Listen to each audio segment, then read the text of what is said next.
Աստծո արարչությունը, արարչագործությունը շատ գեղեցիկ է, շատ հետաքրքիր։ Տեսեք, թե Աստված մարդուն ինչպես է ստեղծել։ Հոգի եւ մարմին է ստեղծել։ Հոգին ու մարմինը միասին են։ Մարդ ասելով նշանակում ենք բանական էակ, հոգի, մարմին։ Եվ այս ամբողջ կառուցվածքի կառավարը միտքն է։ Հիմա մարդու հոգին, մարմինը ինչպես են միավորված, շատ դժվար է այդ հարցին պատասխանելը, որտեղ հոգին մարմնու կենդանությունն է, ինչպես մեր Տերն է ասում ավետարանում, հոգին է կենդանարարը, մարմին ինքն իրենով ոչինչ չի կարող անել։ Մահն ինչ է, մարմին առանց հոգու, մ-ա-հ։ Երբ որ մարդը մահանում է, հոգին միջից դուրս է գալիս։ Մարմինը դադարում է գոյություն ունենալ, այսինքն մարմնի կենդանության նշանը հոգին է։ Եվ եթե խորը քննենք այս բանը, կտեսնենք, որ իրապես, եթե մարդը հոգով ապրում, մարմինը կենդանանում է, մարմինը ապրում է,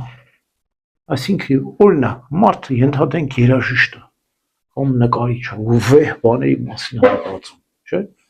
ու վեհ բաներ է գործում, արարում է, ստեղծում է, կամ մեկը աստվածաբան է, մեկը գիտնական է, չէ՞, բարձր վեհ գաղափարների մասին է մտածում, գործում է, խոսում է, արարում է, ստեղծում է, տեսնում ես, որ ինքը կենդանացավ մարմնով, տեսքն էլ է փոխվում, հա, հələ տես այն մարդուն, որ մարմինն է կենդանացնում, հոգին սպանում է, ասենք հարբեցողը, այն հայելի մուլտիկի մի որ ասում է, հարբեցողը, կաշառակերը,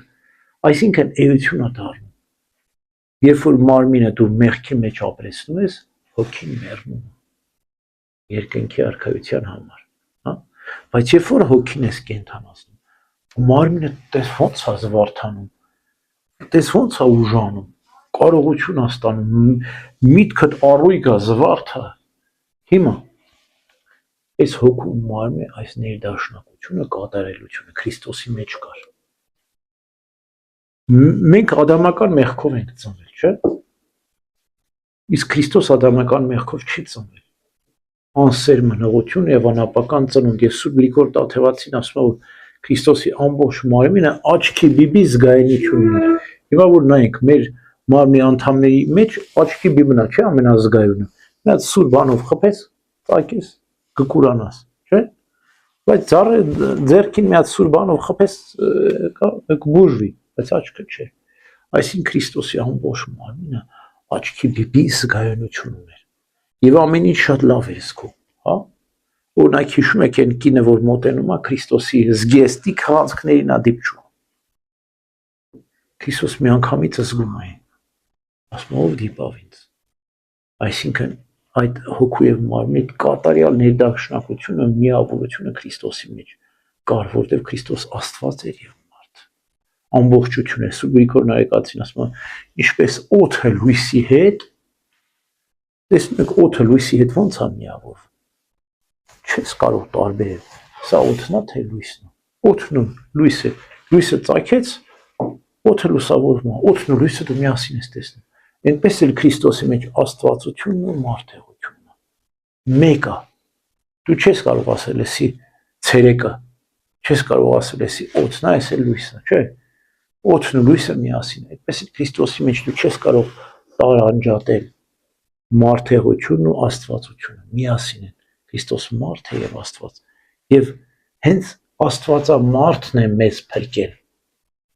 Քրիստոս մարդեղությամբ, մարդկային մարմնով խաչի վրա չարչարվեց, հա,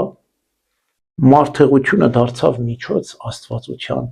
իրագործման, որովհետև եկեղեցու Սուրբ Հայրերն ասում են, հենց մարմինն էր, որ խայծ դարձավ սատանայի համար, որ որսած չարին մարմնի միջոցով Քրիստոս, ու իր մարմնով մեղքը դատապարտեց, որտեղ ինքը մարմնով մեռավ, մեզ փրկեց, հա, Սատանան նայում էր, ասում էր, սա Աստծո որդին է, հրաշքներ է գործում, բայց տեսնում էր քաղցեմ է, չէ՞, մոտեցավ ինչ ասեց, եթե դու Աստծո որդին ես, կասկածում էր, որ ասում էր, եթե Աստծո որդին ես, չէ՞, քարերին ասա թողած լինի, դու Աստծո որդի ես, ինչ ես քաղցում, այսինքն մարմինը դարձավ խայծ չարի համար, գայթակղվեց, Սատանան չէր հասկանում, դրա համար Քրիստոսին խաչեց, մտածեց են հին բոլոր մարգարեների նման մեկն է, Քանի մարգարեա չէ քարկոծել, սղոցել, խաչել, Երեմիային քարկոծեց, չարի դրտման իսրայելացիները։ Եսայուն սղոցեցին մեջտեղին Մանասե թագավորը։ Եվ այսպես բոլոր մարգարեներին կոտորում են, սպանում են, մտածեցին, որ սա էլ հերթական մի մարգարեա, սրան էլ վերացնենք, ինչպես ավետարանում Տերն ասում է,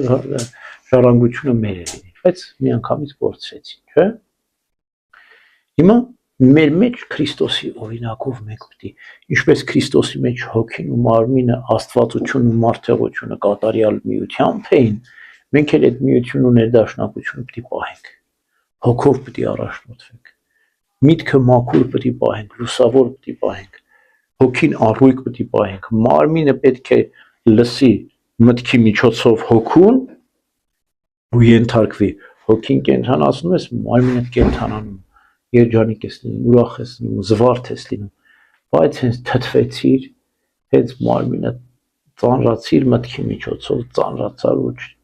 հոգի չկենթանացրիր, եկել տենում ես մարմինը դելա ծանրանում, չուզում աշխատի, հուսահատվում է, չուզում արարի, չուզում ստեղծի, ընկճվում է, մտքերի մեջ է ընկնում, ու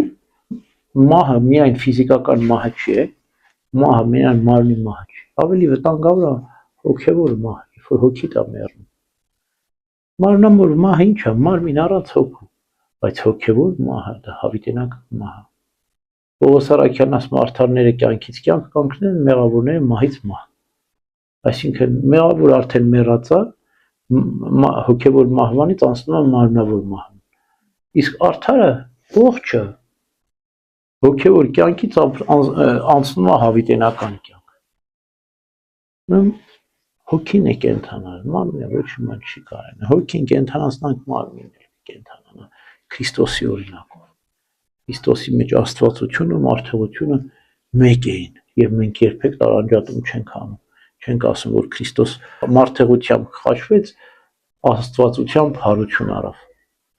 Չենք տարանջատում, մենք չենք տարանջատում Քրիստոսի մեջ։ Երկու կամք չենք ասում, երկու բնություն չենք ասում, մեկ Աստված մարդկային բնություն, միավորյալ։ Տարանջատում չենք դնում։ Քրիստոս եւ Աստվածը եւ մարդը, բայց միավորյալ Աստվածամարդ։ Ամեն։